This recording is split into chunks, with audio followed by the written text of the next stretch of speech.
everybody, and welcome to this Nautical Fails episode. That's right, these are moments that are so cringeworthy yet absolutely hilarious that it deserved a moment of its own in its own series and not be sort of crammed in there with all the Nautical Tales episodes, which usually feature the good stuff. So, before I get started here, and there's two replays that I want to share with you guys and girls today, got to talk about one other thing, which is, I think like 2 days ago, was that 3 days ago? See, my time perception is kind of garbage here. I did a video where I showcased what Last Chance could do on a Shimakaze, and I used the mechanics that were available in the game, and I managed to get the Shimakaze to have a really, really fast reload. Oh boy, did I seem to ruffle some people's feathers there with that. Oh, you're cheating, you're exploiting, dishonorable. And I sort of want to address that, which is what I did was take what was available in the game, thought about it, and then came up with a creative way of playing it. It wasn't like, hey, I did something where there was no counter, or hey, I did something with no risk. I reduced the Shimakaze down to 10% HP, or even less than that because I couldn't control it, and I'm running around basically a one-shot kill for any ship that can actually see me. So what I'm doing there is nothing more than being creative with what's available. I mean, hell, if I think back to the days when CVs were being played by people, everybody figured that the gold standard of CV play, especially with torpedo bombers, was to do anvil attacks. And I sort of went and looked at the mechanics and went, well, I could just stack two squadrons of planes together and drop them all on one side and do massive damage. Why bother with trying to multitask two different things in two different directions? And what you see today is a lot of carrier players will do that to nuke targets. It's not cheating, it's simply taking what's available and being creative with it, or changing it and playing it differently. There's nothing wrong with that.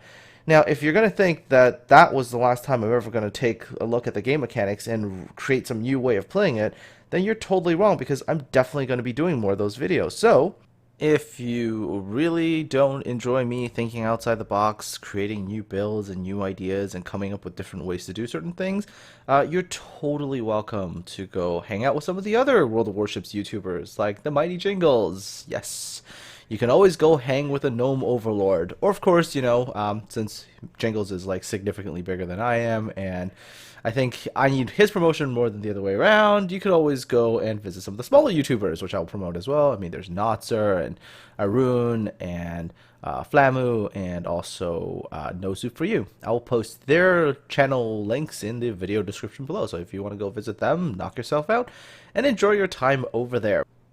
Go on now. Scroll down and click the link. Yep. Giving you like 10 seconds. Click, click. Alright, now, I'm assuming the super haters are all like, oh my god, we're going to go somewhere else. And they've probably scrolled down and clicked. For those of you who were super, super supportive, know that I've read your messages and I really, really appreciate the support. And that I'm very, very thankful that I have this amazing community here. For those of you who actually caught the real message behind that particular last video, then, you know, good for you. What I was really trying to get at is the fact that the long-range torp spamming at tier 10 with those destroyers is ridiculous, because you could be at 10% HP and you could still influence the battle to no risk to yourself in games that have no CV. So, you know, for those of you who caught that real message, good for you, and you know what I'm actually getting at when I make videos like that. Alright, so moving on to the actual nautical fail. I just deleted that for talk, by the way, but take a look at this Ognivoy right over here. He was shooting at me, so he got detected. I was able to detect him, and after I detected him, one of the cruisers over in Gulf 6, G6 over there, fired at that destroyer. Well, he totally loses his shit. He's like, F you, bullshit, you can't spot me, yeah. And I'm like, you're shooting at me, I can spot you, you don't have the Invisify capability in Ognivoy, it'll get spotted if you fire. And this guy is just like the rudest person I have, like, actually, you know what, probably not the rudest person, yeah. But anyways, this person was definitely not very nice, and I'm sitting there going, well, he obviously doesn't seem to understand game mechanics, so I'm going to spend some time and I'm going to try to educate this particular person. And I'm like, okay, calm down. Let me explain to you why your ship can't Invisify. There's a reason why. Because every time in an Octoboy, when you fire your guns, you get plus 5.9 kilometer spotting. Russian guns don't provide a lot of stealth when you fire your guns. They're meant to be gunboats and meant to be gunboats that oftentimes are going to be spotted. Well, yeah. Try as I might, as hard as I might, try to explain something, this other person does not want to listen to me. The really surprising part was if this person had 400 battles, I would be very, very, very much okay with forgiving them for being new and everything. This person has like, I think this person has even more battles than I do, or at least pretty close to it, like 2,500 battles, something like that. He was really like already pretty experienced in the game, has an above average win rate too. So it's just like, how do you not get this? And yeah, he is just not taking it. Just like, oh my god, is it just, my destroyer got spotted. You guys are all full of crap, and it's, who cares if this game actually has a vision mechanic system? So yeah, I mean, I'm trying to explain it. The other cruiser's trying to explain it, although the cruiser's explanation wasn't that good, because I think the cruiser also doesn't fully understand what's going on. But hey, at least I was trying to do it in a very, very civilized kind of manner. Anyways. By the way, he wasn't the only person that was about to go full. Oh, here comes the next one. Ah, look at this. MDeath 1971. And this is a name you should remember, because this is a very important thing. Just remember that name. It's going to be important in a little bit, I tell you. Anyways, so MDeath over here somehow has the belief that the destroyer torpedoes that he fires are supposed to be 100% like super invisible until the very last second, and it's supposed to pop up and magically hit an enemy ship. Because if the enemy ship does anything to, oh, I don't know, dodge the torpedo or maybe to defend themselves by sailing in unpredictable ways, they're cheating. They have to be able to spot his torpedoes ahead of time. Because what I think MDeath really wants is not torpedoes, because those are so last century and they're so like 1940s technology.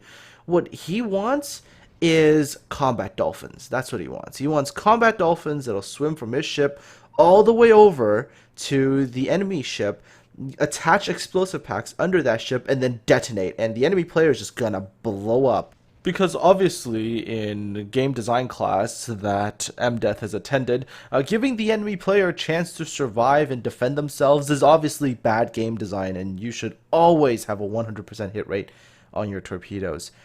Anyways, so yeah, I'm trying to explain now to the second person on the enemy team who is just no concept of game mechanics that, look, even your torpedoes can be spotted because there's spotting ranges on the torpedoes. It might be a scout plane that somebody has deployed in the air. It could be hydroacoustics. It could be all those kinds of things that are affecting, your torpedoes. But geez, God help me trying to explain to people some of the game mechanics, right? Oh, and that Ognovoy that was spotted early popped up again, so I took a shot at him. Notice the Ognovoy doesn't take any evasive action at all after I fired at him. Yeah. I hit him because he was sailing a nice straight line. And of course now, well, of course, anytime you get hit by the enemy player, it's called cheating and it's called aimbots, and nobody else in the world can have any real skill in the game. And yeah. Anyhow. So that was the first one. That was the first clip with these two players, which just absolutely made me just go, oh my god. Well, there it is. Cheating a mod using a-holes, yes, is what he called us. And of course, the minute that happened after the entire chat conversation, I'm like, yeah, this is gonna make a great video. And here it is. This is the video. But the story actually doesn't end there, because just wait till you see the next one. So this morning, I'm like, oh my god, it's patch day. Get up, quickly start up the game, wait for it to patch, which took a while because it's redoing the whole filing thing and everything. And it's like, alright, finally, after a while, game patched.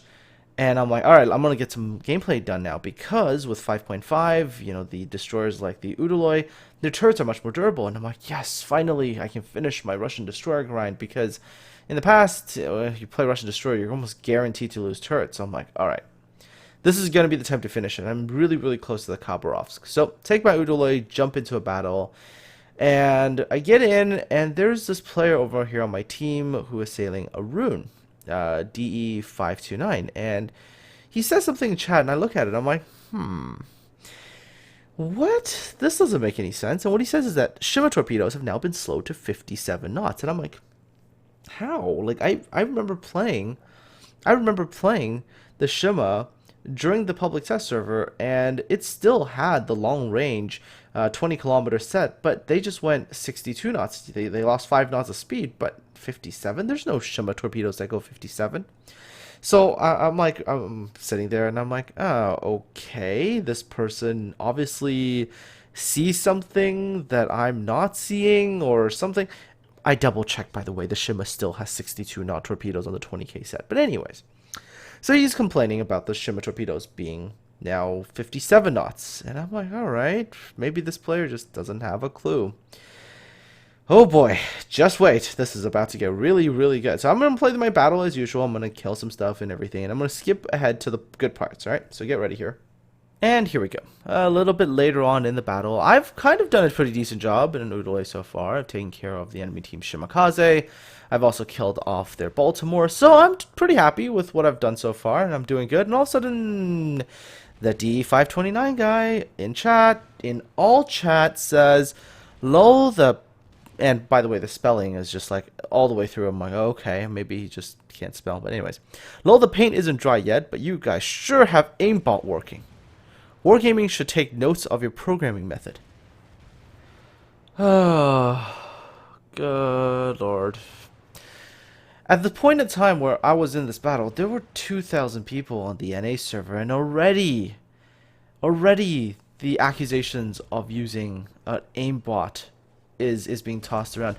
You do realize, first of all, that the worst thing that has ever existed when it came to aiming sort of cheats has been an aim assist, and those things are positively the most useless things ever. I mean, if you just learn how the reticule works, you know how the aiming thing works, and you just play, you're gonna be better than that aim assist, because the aim assist can't predict anything, can't predict turns, it just shows you at that particular nanosecond, here's the point that you're supposed to kind of aim at, and even that point is not accurate at all. So I kind of raised this the question, you know, can't the other person have just made a good shot?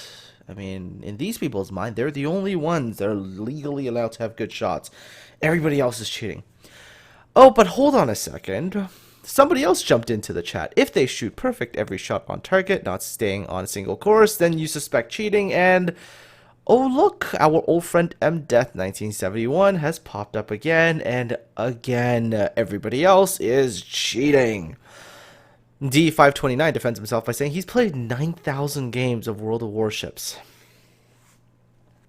If you've played 9,000 games of World of Warships, you should understand that learning how to shoot a target, after a while, if you understand how the reticule works and everything, you can land hits on a pretty consistent basis. It's not aimbotting or aim assist. It's just people actually being good at the game, especially considering you're also in a tier 9 battle. Oh boy. Alright, so MDeath, of course, jumps to DE's aid and says, oh, if you know where to look, you can find him. And then, of course, DE says, get ready for this, when you round curve and have no separation, then something is amiss. And I'm pretty sure what he wanted to say here is that even Aslan's mod pack a month ago had aim assist. Now, at the time when I first read that, I could not decipher the meaning. I had to really, really think about it afterwards. Now, I've been using Aslan's mod pack for quite a while, and Aslan's mod pack never, ever put something like an aim assist into their mod pack. That, to them, it is just not okay. And plus, if you're a mod creator and you go ahead and you put something illegal into your mod pack, forget ever getting any degree of support from Wargaming in the future. I mean, that company will just cease to acknowledge your existence, put it that way. Oh yes, and while I'm trying, oh my lord. So while I'm arguing with these two people in chat about the, existence of an aim assist, the Fletcher on my team decides it was hilarious to TK me. Without even an apology, by the way. But anyways. Alright, so just This was my morning. This is when I knew I needed to get off and make a YouTube video and forget about playing battles. Okay, and I don't hate the Fletcher that much because he actually does end up winning the battle for us, so I'm actually okay with that. But anyway, so going back to the two players who were talking about aim assist, well, now they have a new theory that aim assist actually helps reduce spread. Oh, I mean, talk about not understanding how World of Warships works. Aim Assist, first of all, is a client-side operation, and the worst thing that it did was it provided a little point, for you to shoot at on your side of the game. And things like dispersion and all that stuff, that is all server-side. I mean, the server calculates all of those things. You don't, your computer, nothing on your computer calculates that kind of stuff, so it doesn't help at all. And for someone who's claimed to have played 9,000 games of World of Warships, I really expected a little bit better than that. And so, here I am trying to explain as calm as I humanly can be that it is not possible for aim assist to affect spread because spread is a server-side calculation. And then, of course, D's justification for coming up with that is a simple arcade game can be hacked. I really don't think you understand how World of Warships as a game works. I mean, there are certain things that are client-side, but the majority of calculations in terms of whether the shells hit and, the whole dispersion of shells, those are all server-side calculations. The client that you're playing on can't do anything to affect that. You're just playing the game. But of course, that is all incorrect. Everything I've said is rubbish because MDeath has an answer for all this, which is, hey, when you get hit enough and, they're BS, quote-unquote, hits, there's an aim assist and an aimbot out there.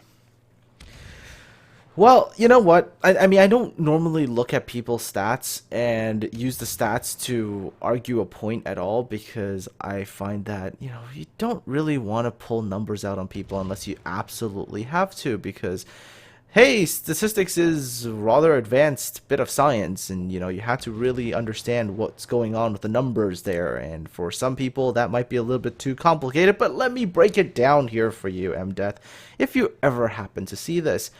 On your Iowa, which is actually one of the more accurate US battleships, you have a glorious 19% hit rate with your Iowa.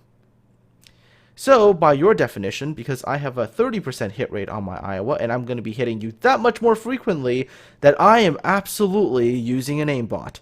I mean, forget about the fact that just to explain how the reticule and aiming and leading works to a lot of people, I spent hours and hours and hours in training rooms having other people sail in all kinds of patterns to figure out how things worked. I mean, forget I spent all that time figuring out how the game actually worked and how the mechanics worked and what things meant. I mean, obviously, I'm aimbotting, right? I should really come up with a name for this aimbot. I wonder what I should call it. Chase's Elite Aimbot version 5. It comes with Eye Mark II, as well as Hand-Eye Coordination Mark 4, and Keyboard Skills Mark 10. And all of those contribute greatly to my elite aim. Yes, I should call my aimbot that. Seriously? I mean, it's like the most ridiculous thing. If you just spent, I mean, quite honestly, if you just spent some time and you just tested things in the game to understand how they work. You test the reticule, you test the lead, you test things and you find your way of playing it. And if you play enough games, which by the way, both of these players have, played quite a few games, but anyways, you play enough games and you spend the time to understand how mechanics of the game work, you can do quite well. So, there's not this oh, there's this amazing aimbot out there that's making certain players amazing. It's just understanding how the game works, practicing, and there you go. Haha, you've able to lead and shoot effectively. Anyways, the Tirpitz kills MDeath, and now MDeath believes that Tirpitz has, he believes the Tirpitz has got an aimbot too. Yeah. And I looked it up. The Turpits actually had a slightly lower hit rate than even I do. So, hey, if the Turpits has an aimbot, then I must have a super awesome aimbot, right? Anyways, he's going to add that Turpits now to his suspect player list. Well, better go ahead and start taking everybody with above, oh, I don't know, 25% hit rate and above 56% win rate. You might as well put them all on your suspect list. I mean, hell, you might as well just say the entire server is cheating except for yourself, because only you cannot be hacking. Everybody else who lands a hit is cheating, right? Anyways, I wasn't mad at the Fletcher, by the way. I mean, he does actually help us with the battle at the end by killing and spotting all the destroyers. And, of course, we are able to barely squeak out a win in this battle. Anyways, so there we go, folks. Two hilariously bad. No, hold on. These are good. No, hold on. These are funny replays for this Nautical Fails. Hope you enjoyed it, and let me know what y'all think. Take care, folks, and I'll talk to all of you again soon.